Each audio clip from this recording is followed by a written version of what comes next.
Ay, oh. Hindi. Palamigin muna natin. Oo, maliit yan. Kinain. Magpipigil pa. Nalagkal pa. Ito na kinain. Buti na lang natanggal ko. Nagkakakasan tayo ng kamay ko.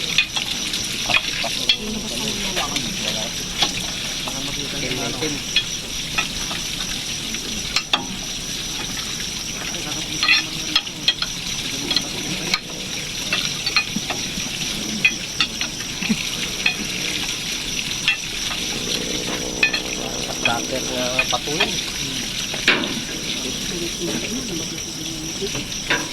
Malaki rin. Palog yung akin. Para dyan, Tol. Ha? Para dyan, Tol. Ito yung problema ko. Para dyan, Tol. Ito yung problema ko. Pag alam ko na uwi na ako, kinabukasan din ako makatulog. Ayun nga, kaya dapat din eh. Wala na pipilan yata, pare. Tapos, alimbawa, ito, kahit umaga, kanya, kahit may pagkain pa, baka hindi na sila ako makakain yan.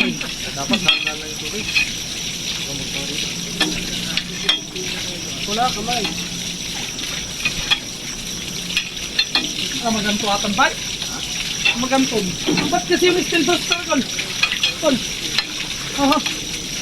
Mas importante yung talim lang yan. Talim lang, mapakpak naman yung Pag nalutuyo yan, mababakot yan. Talim mo. Para patingnan lang kung alam. Hindi ko mga ganyan na berso. Di ba mga kung walang kalong. Sige pa. Putik lang. Baka pwede pa nga sawain. Ari tol.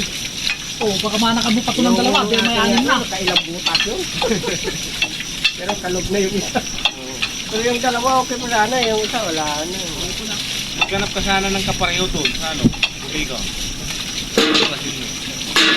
Pagkari pero wala na. Yung ano, tapos yung may kapareho doon na talim na mga Ito, sige yan.